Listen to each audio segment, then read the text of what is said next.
এই গাজীপুর শিল্প কারখানা রপ্তানিমুখী খাতকে ধ্বংস করার জন্য, বাংলাদেশের অর্থনীতিকে ধ্বংস করার জন্য আমরা গোয়েন্দা সংস্থার মাধ্যমে খবর পেয়েছি হাজার হাজার কোটি টাকা ইনভেস্ট করেছে।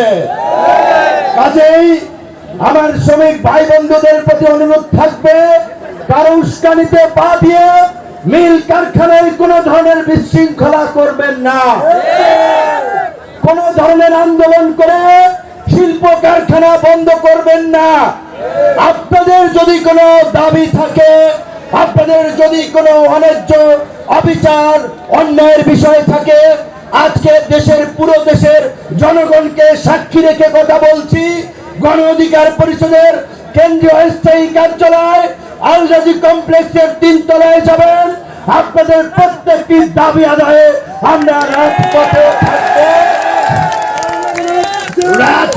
থাকবো, আলোচনার মাধ্যমে সমাধানও করব। কিন্তু বন্ধুগণ, আপনাদেরকে ভুলে গেলে চলবে না।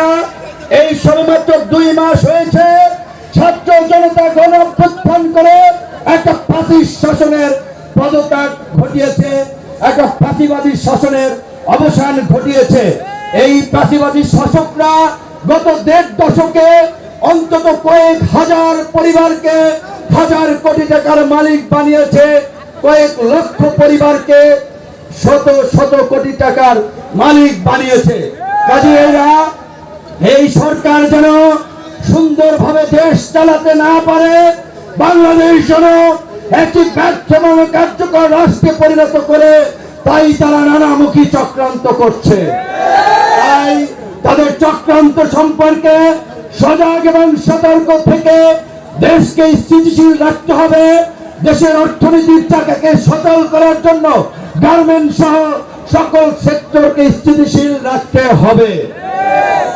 আমরা পরিষ্কারভাবেই বলছি, গার্মেন্টস সহ শ্রমিকদের যে ন্যূনতম মজুরির দাবি 20,000 টাকা অত্যন্ত যৌক্তিক দাবি। গার্মেন্টস সহ অন্যান্য প্রতিষ্ঠানের শ্রমজীবী মানুষরা ওভারটাইমের জন্য যে বেতনের দাবি করছে যৌক্তিক দাবি। এক্সট্রা ডিউটি করালে মানসম্মত নাস্তা দেওয়া যৌক্তিক দাবি। আগামীতে আমরা মেধার ভিত্তিতে বাংলাদেশ গড়ে তুলতে চাই। পরিকল্পিতভাবে রাষ্ট্র গঠনে আমাদেরকে কাজ করতে হবে, পরিকল্পনা নিতে হবে। আমরা মনে করি গর্ভবতী মায়েদের গর্ভবতী হওয়া থেকে শুরু করে তার মানসম্মত খাবার, সুষম খাদ্যের জন্য রাষ্ট্রকে একটা ভর্তুকি দেওয়া উচিত, যাতে মেধাবী একটা নতুন শিশুর দুনিয়াতে আগমন ঘটে। মেধাবী শিশু তৈরি হলেই আগামীর সুন্দর ভবিষ্যৎ গড়ে উঠবে।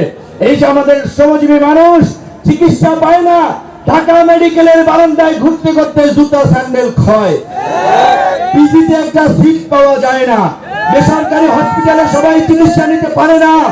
এই অন্তর্বর্তীকালীন সরকারকে আমরা বলবো, বাংলাদেশের 53 বছরে আপনারা রাষ্ট্রকে পুনর্গঠনের যে সুযোগ পেয়েছেন, দলমত নির্বিশেষে সকলকে নিয়ে রাষ্ট্র পুনর্গঠন করুন।